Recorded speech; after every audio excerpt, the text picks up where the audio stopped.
Bismillahirrahmanirrahim. Assalamualaikum warahmatullahi wabarakatuh. Alhamdulillahirrahmanirrahim. Wa bihi nasta'inu ala umuri dunya waddin. Wassalatu wassalamu ala asrafil anbiya wal mursalin wa ala alihi wa ashabihi ajma'in. Rabbi syrah li sadri wa yassir li amri wahlul 'uqdatam min lisani yafqahu qawli, amma ba'du. Jamaah rahimakumullah, pada malam hari ini ada sebuah pertanyaan. Kalau saya dapatkan ini 3 pertanyaan, tapi kayaknya jawabannya juga sama ya. Yang pertama, bagaimana kiat-kiat atau cara menyikapi atau menghadapi musibah atau bencana atau wabah yang terjadi di negara kita? Ini pertanyaan yang pertama. Kemudian pertanyaan yang kedua adalah, apakah ini salah negara atau salah pemerintah atau salah rakyatnya sehingga terjadi berbagai macam musibah-musibah, bencana-bencana, wabah-wabah dan sebagainya. Ini kan hampir sama dengan pertanyaan di atas ya Pak ya. Kemudian yang ketiga adalah, kita sebagai rakyat atau sebagai masyarakat atau sebagai pejabat atau sebagai pemerintah, bagaimana cara menyikapinya dan bagaimana cara menghadapinya. Ini bapak-bapak yang dirahmati Allah Subhanahu wa taala, setelah saya amati ini 3 pertanyaan ini kayaknya jawabannya adalah sama, satu saja. Itu menurut saya. Kalau menurut yang lain wallahu alam ya. Kalau menurut saya itu jawabannya adalah satu, yaitu sabar. Apa Pak? Sabar.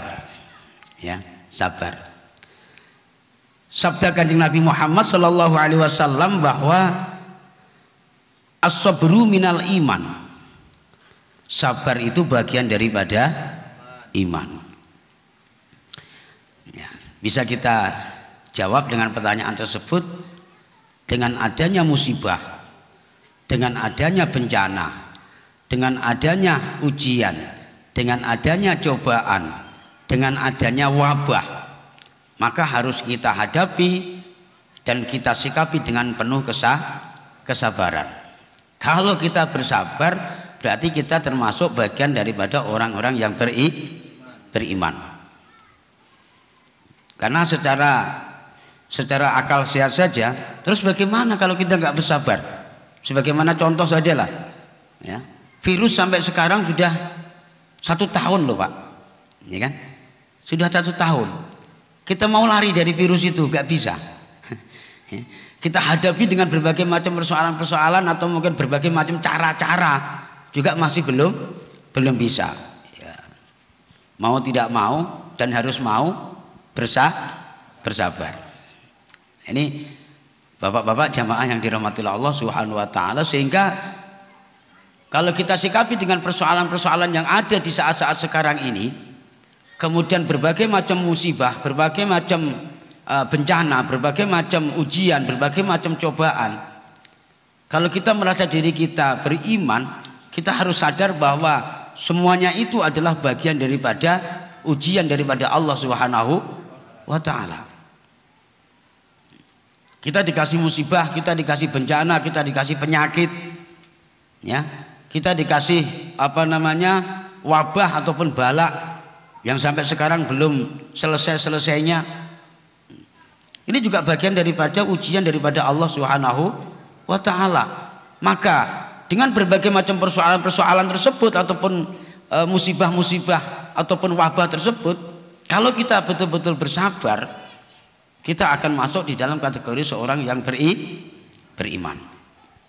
Ini bapak-bapak yang dirahmati Allah Subhanahu wa taala. Kemudian pada kesempatan ini saya akan menyampaikan sedikit apa yang pernah saya dapatkan dari Syekh Ibnu Athaillah As-Sakandari. Siapa Pak? Syekh Ibnu Athaillah As-Sakandari. Syekh Ibnu Athaillah As-Sakandari mengatakan bahwa musibah itu dibagi menjadi 4 bagian. Dibagi menjadi 4 bagian. Yang pertama adalah as-sabru 'alal musibah. Ya. Sabar itu dibagi menjadi 4 bagian.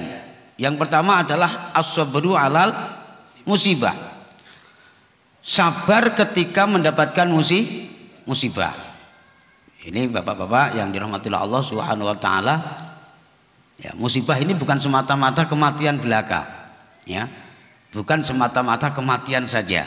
Akan tetapi dengan adanya wabah, dengan adanya bala, dengan adanya ujian, dengan adanya cobaan, itu juga bagian daripada musibah.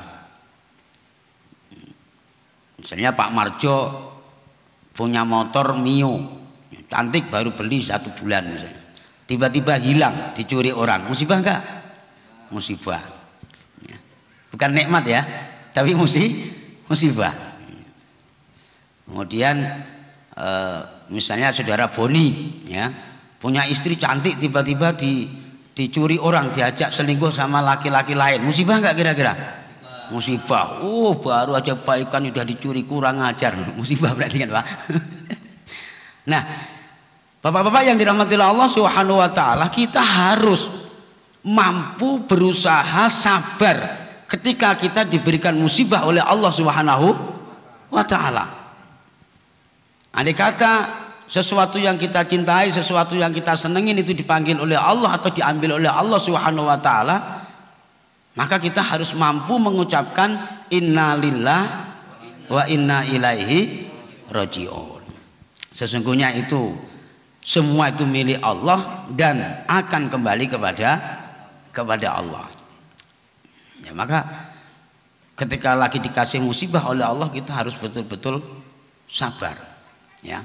Dikasih bencana juga demikian, kita harus sabar. Harus sabar.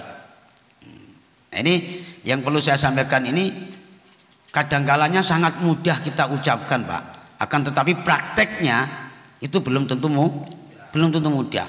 Bisa kita bayangkan, cobalah berbulan-bulan kita ngumpulin uang, menabung agar bagaimana kita bisa beli motor, ini kan? Nggak taunya baru terbeli motor itu baru sebulan dicuri orang. Kira-kira innalillah apa alhamdulillah? Innalillah apa alhamdulillah? Innalillah. Bapak-bapak jamaah yang dirahmati Allah Subhanahu wa taala, mohon maaf ini saya ceritakan ini bukan semata-mata istilahnya mengajari bapak-bapak atau menggurui bapak-bapak, bukan. Ini pada prakteknya sangat susah. Walaupun toh yang ngomong sendiri ataupun ustadznya sendiri juga belum tentu bisa alhamdulillah. Padahal kita sadar bahwa apa yang kita ucapkan tadi innalillah wa inna ilaihi rajiun, semua itu milik Allah ya, dan semua nanti akan kembali kepada Allah. Akan tetapi kadangkalanya ketika terjadi sesuatu di dalam diri kita dengan adanya musibah, kadangkalanya kita tidak bisa terima. Hanya lisan kita saja yang innalillah wa inna ilaihi rajiun, tapi hati kita kerontor-rontor. Apa kerontor-rontor dia? Ngedumel terus kalau ketemu sama orangnya injak pokoknya. Kan gitu. Ya. Kira-kira kalau Bapak kehilangan motor terus ketemu pencurinya, Bapak kasih hadiah apa Bapak ambilkan broti?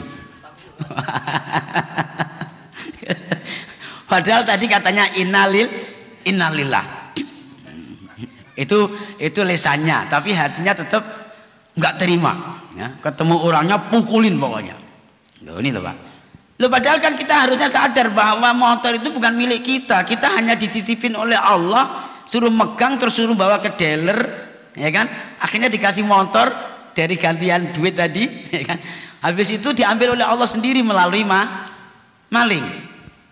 Tapi kadang-kalanya susah untuk kita bersabar Pak. Maka ketika diberikan musibah oleh Allah, ya, baik itu kematian maupun kehilangan ataupun sesuatu apa sajalah yang diambil oleh Allah, kita harus mampu innalillah wa inna ilaihi rajiun. Maka itulah satu cara ataupun kiat-kiat untuk kita bisa menghadapi musibah-musibah yang diberikan oleh Allah dengan penuh kesabaran.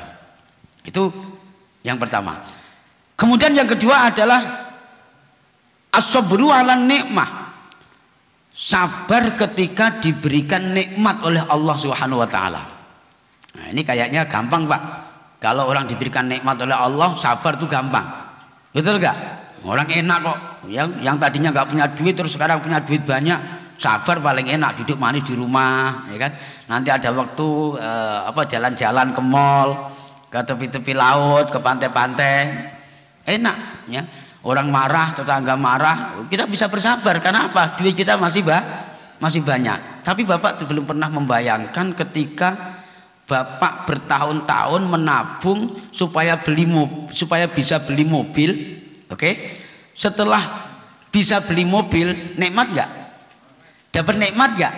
Dapat nikmat. Baru 2 hari, ya, mobil parkir di depan rumah digores sama anak orang sebelah atau tetangga kita, ya, pakai batu misalnya, sambil jalan terus set, mobil kita tergores. Pertanyaannya, Bapak alhamdulillah apa innalillah? Udah, kita evaluasi masing-masing aja, Pak, ya. Katanya semua milik Allah kan gitu kan, ya. Begitu dikasih nikmat macam tuan muda, motornya baru, ya, sukupinya baru, tiba-tiba ada anak tetangga itu gores di joknya, ya, pakai kayu, tiba-tiba robek. Kira-kira alhamdulillah apa innalillah? Kalau innalillah masih mending, ngamuknya yang didulukan, Pak. Kurang ajar, ya. Anak nggak tahu diri. Orang tuanya bisa ngajar nggak sih? Kalau nggak bisa biar saya ajar sekalian. Masya Allah, Pak. Ini loh, Pak. Ini juga pelajaran untuk kita semua. Apalagi kita yang sudah latihan untuk mendalami ilmu thariqah, ilmu hakikat. Ini kadang-kalanya Allah menguji ketika kita diberikan nikmat oleh Allah, itu diuji oleh Allah. Sengaja Allah menggerakkan tangan anak tetangga kita untuk menguji kesenangan kita atau keimanan kita, ya, atas apa yang kita miliki. Ini tidak gampang, Pak, tidak mudah. Nah, maka kalau diri kita merasa pengen menjadi seseorang hamba yang betul-betul beriman kepada Allah Subhanahu wa taala, ketika diberikan nikmat oleh Allah, maka harus kita terima dan kita hadapi dengan penuh kesabaran. Karena tadi yang disampaikan oleh Rasulullah bahwa as-sabru minal iman, sabar itu bagian daripada iman. Kalau kita tidak sabar, justru kita malah marah-marah, sama tetangga malah ribut, sama tetangga malah kelahi, berarti tidak beriman. Ini yang kedua. Kemudian yang ketiga, kata Syekh Ibnu Athaillah As-Sakandari, adalah as-sabru 'alal ibadah. Sabar ketika melaksanakan ibadah. Dan juga sabar ketika kita mau beribadah. Mau beribadah ini kalau nggak betul-betul sabar, Pak, belum tentu bisa. Karena ujiannya banyak sekali, macam-macam ujian, ya, macam-macam rintangan, macam-macam cobaan dan macam-macam hambatan. Mau ngaji, ya, nanti kadang diganggu sama kawannya. Udah tahu malam Jumat itu kadang Allah menggerakkan kawannya supaya datang, agar Pak Untung nggak jadi ngaji itu bagaimana, gitu kan? Datanglah tetangganya, ngobrol, kadang bawakan rokok, ya kan? Ini kan mau ibadah ini, padahal udah tahu kalau malam Jumat mau rutinan, mau pengajian, betul gak? Ya, Pak, ya. Ini kalau nggak betul-betul sabar nggak jadi ngaji. Nanti mau ngaji kadang diganggu istrinya, berhubung ya ini kan malam Jumat. Ya, ngaji kan masih terus ya, berhubung kita lagi baik kan ya, sekali-kali lah ya. Banyak Pak, bukan hanya istri saja, nanti kadang anak juga demikian, ya kan? Belum lagi nanti kadang kalau yang mungkin selama ini kita jualan tidak pernah laris, gitu kan? Contoh ada Pak Agus nggak? Oh ya ada Pak Agus, misalnya sebulan ini nggak ada pesanan kambing, ya untuk akikoh atau untuk makan-makan. Nggak taunya pas hari Kamis pagi ada tamu. Pak Agus, saya datang di sini mau pesan kambing 2 ekor Pak untuk akikoh anak saya, tapi mendadak hari Jumat besok. Mau nggak mau malam ini harus dikerjain. Betul nggak Pak Agus? Pertanyaan saya, nikmat yang diberikan oleh Allah tadi ya berupa rezeki, Bapak mau ibadah, mau ngaji, jadi ngaji enggak? Yang kuat lah Pak. Yang kuat aja lah Pak. Kita sama-sama tuannya kok Pak. Kalau ngaku hukumannya ringan Pak. Lu ini 2 ekor kambing loh, keuntungan kalau 500 2 ekor udah 1 juta loh Pak. Bayangkan. Pertanyaan saya, jadi ngaji enggak? Enggak jadi. Boro-boro Bapak, saya aja misalnya ada undangan yang penting aja ya tinggalkan tuh Pak. Ustadz, malam Jumat ini ada ceramah di masjid kami, mau nggak? Ini ada insentifnya 2 juta.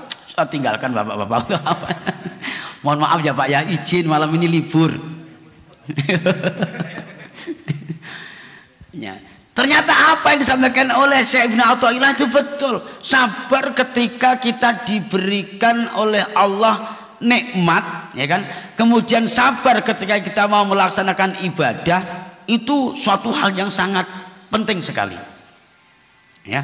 Dan harus itu kita hadapi dengan penuh kesabaran. Kalau kita tidak betul-betul sabar, nggak bisa jadi ibadah Pak. Saya yakin, dengan hakul yakin itu. Nah, gitu. Itu yang ketiga. Kemudian yang terakhir, yang keempat adalah as-sabru 'alal karoha. Sabar ketika menghadapi sesuatu yang tidak kita sukai, yang tidak kita senangi, ya kan? Jengkel kita, ya Allah, ini virus sudah 1 tahun kok nggak hilang-hilang, nggak balik-balik ke negaranya. Betul nggak Pak? Kadang nggak sabar, ya. Kayak saya sendiri kadang nggak sabar, yang harusnya pakai masker malah nggak pakai masker, harusnya cuci tangan nggak cuci tangan. Ya kan? Harusnya ngejemur, kalau pagi nggak ngejemur. Kenapa? Udah nggak sabar. Setahun lamanya virus ini. Atau sesuatu yang tidak kita senengin melalui kawan-kawan kita. Aku kalau jumpa Heru itu jengkel saya. Ngomongnya itu loh, macam orang makrifat saja. Jadi aku sering bingung kalau dengerin omongannya dia. Jengkel. Sekarang akhirnya gara-gara jengkel menjauh dia. Kalau duduk nggak mau berhadapan. Kalau duduk gak mau berdampingan dia, menjauh. Paling nanti ketemu sama dia didalilin aja nanti. Dalilnya gak masuk akal pula, kadang itu membuat saya bingung katanya. Seneng gak kira-kira Pak? Gak seneng kan? Loh, ini juga harus kita sikapi dengan penuh kesabaran. Karena kalau tidak sabar, ini akan terjadi sesuatu perkelahian atau pertengkaran, sehingga menjadikan mufarroqah ataupun berpecah belah gara-gara sebuah pemahaman yang tidak sama, ya. Kayak ada orang yang mengkafir-kafirkan orang yang membaca sholawat nariyah, ada yang memusyrik-musyrikkan orang yang membaca sholawat nariyah, ada yang memusyrik-musyrikkan orang ziarah kubur, ada orang yang membid'ah-bid'ahkan tentang orang yang membaca marhaban. Ini kadang kan tidak sesuai dengan pemahaman kita, sehingga kadang kita kalau tidak sabar itu membuat hati kita jengkel. Betul gak Pak? Setelah jengkel, akhirnya kita jadi musuhan. Ini loh Bapak, yang harus kita cermati, yang harus kita sikapi dengan berbagai macam musibah-musibah, bencana, ujian, cobaan, tantangan, ya.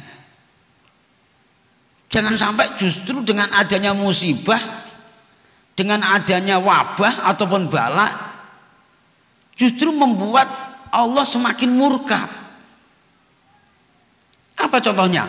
Udah jelas-jelas dikasih ujian oleh Allah berupa wabah, berupa balak, berupa musibah, berupa ujian dan cobaan. Yang ada hari-hari cuma nyinyir aja terus. Sukanya mencari-cari kesalahan orang lain. Sukanya menyalah-nyalahkan orang lain. Oh, presiden ini goblok, presiden ini salah, presiden ini tolol, bahlul dan lain sebagainya. Oh, wali kota ini nggak pinter. Oh, gubernur ini macam-macam. Loh, ini kan malah bukan timbul rahmat. Betul gak Pak? Bukan tambah timbul keimanan kita atau bertambah keimanan kita, tapi justru malah merosot keimanan kita. Apa bukti merosotnya? Nyatanya malah membuat kamu tambah dosa. Ya kan? Yang hari-hari cuma nyalahkan orang saja. Padahal toh seandainya dirimu atau kita ini disuruh jadi presiden mungkin juga nggak bisa. Buru-buru jadi presiden, ya kan? Ini sebelah kanan saya ini jadi RT aja kadang pusing mikirin rakyatnya, padahal cuma 250 kakak saja, ya kan? Ini presiden ngurusin berapa juta orang? Tapi kadang-kalanya masya Allah Pak, sekarang ini, ya kan, tidak segan-segannya seorang rakyat jelatah yang kadang mangan aja kembang kempis, kadang iya kadang enggak, ya kan? Bisa-bisanya dan berani-beraninya menyalah-nyalahkan seorang presiden, seorang pejabat negara, seorang kepala negara. Masya Allah, luar biasa. Inilah yang kadang justru menambah musibah itu tidak berhenti Bapak. Inilah yang kadang justru menambah wabah itu tidak selesai-selesai. Kita harus sadar bahwa wabah atau penyakit itu makhluk. Kira-kira makhluk ada yang gerakkan enggak Pak? Ya, ada yang gerakkan. Tapi kenapa kita ini tidak berusaha mencari siapa yang menggerakkan sehingga makhluk berupa penyakit, berupa wabah ini cepat berhenti, cepat selesai.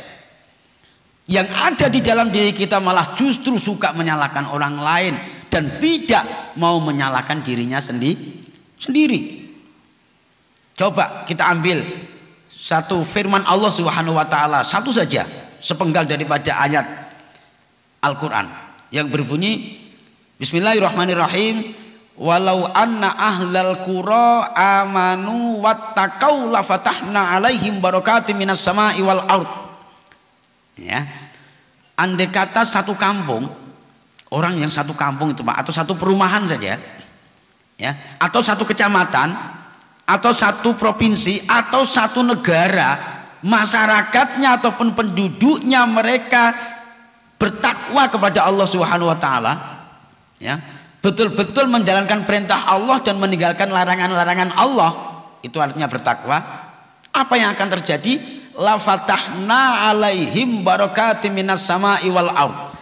Niscaya Allah akan bukakan keberkahan-keberkahan apa saja yang turun dari langit, dan Allah akan bukakan keberkahan-keberkahan apa saja yang keluar dari bumi. Kalau penduduknya ataupun masyarakatnya bertakwa. Kalau penduduknya dan masyarakatnya atau umatnya tidak mau bertakwa, yang terjadi bukan berkah Pak. Sekarang banyak turunnya hujan yang menjadikan laknat untuk kita, menjadi longsor, menjadi banjir, ya, banjir yang berkepanjangan. Ya. Ini kalau udah banjir nanti nyalahkan gubernur, nyalahkan presiden gitu, kan gitu Pak ya, nyalahkan pejabat, macam kita rakyat itu nggak pernah salah. Padahal kadang kita juga sering membuang sampah itu sembarangan. Kadang kita sebagai rakyat juga tidak mau ngurusin parit kita, ya kan? Begitu ada banjir yang disalahkan wali kota, gubernur, presiden. Ini malah justru mengurangi kita bertakwa kepada Allah, karena bisanya kita cuma menyalah-nyalahkan orang lain. Coba kalau kita betul-betul bertakwa kepada Allah, Allah berjanji Bapak, la fatahna alaihim barakatim minas sama'i wal ard. Allah akan bukakan keberkahan-keberkahan apa saja yang turun dari langit. Hujan yang turun dari langit insya Allah jadi makmur, ya, akan menghujani tanaman-tanaman yang mungkin sekian hari, sekian minggu, sekian bulan tidak terkena air, jadinya subur, ya. Apa yang keluar dari bumi juga akan menjadikan berkah, ya. Sekarang tidak, nanam padi tumbuhnya ilalang, rumput ya. Padi ditanam habis 2 juta, paling panennya 300.000, 500 paling banter, paling banyak. Naudzubillah summa naudzubillahi min dzalik. Karena itu Bapak-bapak yang dirahmati Allah Subhanahu wa taala, ini sangat penting, sangat penting. Kita harus berusaha untuk menanamkan di dalam hati kita sebuah kesabaran yang sangat kuat, yang sangat besar untuk menghadapi berbagai macam musibah-musibah, bencana-bencana yang diberikan oleh Allah. Jangan menyalahkan orang lain. Salahkanlah diri kita sendiri. Salahkanlah diri kita masing-masing. Bila perlu musyawarah bersama, rembuk bersama, duduk bersama, bagaimana kita bisa menyelesaikan masalah-masalah ataupun musibah-musibah tersebut. Dan kita juga harus sabar ya. Nikmat yang diberikan oleh Allah, bagaimana nikmat-nikmat ini bisa kita tasarrufkan, bisa kita kembalikan kepada Allah. Dikasih kesehatan, perbanyak untuk melaksanakan ibadah. Dikasih rizki, perbanyak untuk sedekah, perbanyak untuk infak, memberikan santunan kepada anak yatim, piatu, kepada duafa dan sebagainya. Ya, diberikan kesehatan badan, ya, paksa untuk bisa melaksanakan ibadah. Di tengah malam harus bangun, mengambil air wudhu, melaksanakan sholat, baik itu sholat tahajud, sholat hajat dan sebagainya. Tasarrufkan energi yang diberikan oleh Allah kepada kita kepada Allah Subhanahu wa taala, kembalikan kepada Allah Subhanahu wa taala. Nah, kemudian dengan menghadapi sesuatu yang tidak kita sukai, menghadapi sesuatu apa saja yang tidak cocok di pikiran kita, di pikiran kita, di akal kita, ya, jangan jadikan itu berpecah belah. Ya. Perbedaan-perbedaan yang kita lihat dengan kedua mata kita itu kemas dengan maksimal, bagaimana sesuai dengan hadis kanjeng Nabi Muhammad SAW, khilafatu ummati rahmatun. Perbedaan-perbedaan daripada umatku itu adalah rahmat. Jangan dibalik-balik. Sekarang perbedaan umat kita ya itu menjadi laknat. Ya, gara-gara satu ide yang tidak sama, pemikiran yang tidak cocok, tapi yang ada malah gontok-gontokan, saling ribut, ya, ribut antar sesama masyarakat, ribut antar sesama umat, dan ribut antar sesama pejabat. Sudah banyak sekarang bisa kita lihat Bapak, santri sudah tidak hormat lagi kepada kiainya. Banyak kiai yang sudah tidak tanggung jawab kepada santrinya. Ya, begitu juga rakyat sudah tidak takzim, tidak manut kepada pemimpinnya, dan juga banyak pemimpin yang sudah tidak amanah terhadap rakyatnya. Orang tua sudah banyak yang tidak punya kasih sayang terhadap anaknya, dan anak juga tidak hormat lagi, tidak birrul walidain lagi terhadap orang tuanya. Seorang istri tidak mau khidmah kepada suaminya, dan seorang suami yang sudah tidak bertanggung jawab terhadap istri dan anak-anaknya. Sudah banyak sekali di akhir-akhir zaman seperti ini Pak. Nah, kejadian-kejadian yang semacam itu, persoalan-persoalan yang semacam itu, mari kita bersama-sama latihan, berlatih kita mengemas untuk bagaimana kita hadapi dengan penuh kesabaran. Kesabaran yang kita lakukan dalam kehidupan kita sehari-hari, insya Allah itu akan mampu membuahkan iman kita kepada Allah Subhanahu wa ta'ala, mampu meningkatkan iman kita kepada Allah Subhanahu wa ta'ala. Bapak-bapak yang dirahmati Allah Subhanahu wa ta'ala, hanya itu yang bisa kita sampaikan pada kesempatan malam yang berbahagia ini. Mudah-mudahan ada manfaatnya dan ada barokahnya. Dan kepada Bapak Kapoltabes, kemudian Kapolsek, dan juga Bapak Kasat Intel, hanya itu yang bisa kita sampaikan.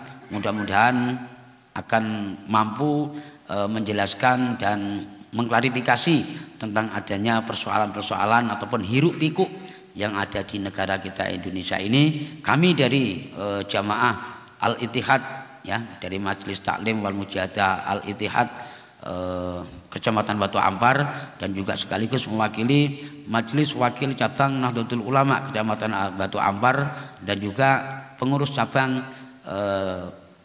Nahdlatul Ulama Kota Batam, hanya mampu menjelaskan tentang statement ataupun kiat-kiat yang Bapak pertanyakan, dan mudah-mudahan ini ada manfaatnya, mudah-mudahan ini ada manfaatnya, mudah-mudahan ini ada barokahnya, dan mudah-mudahan kita bisa mengambil hikmahnya dan bisa kita laksanakan dalam kehidupan kita sehari-hari. Amin amin ya rabbal alamin. Demikian, kurang lebihnya mohon maaf. Kita akhiri dengan ucapan hadzanallahu wa ikum ajmain wallahul muwaffiq ila aqwamit thoriq. Wassalamualaikum warahmatullahi wabarakatuh.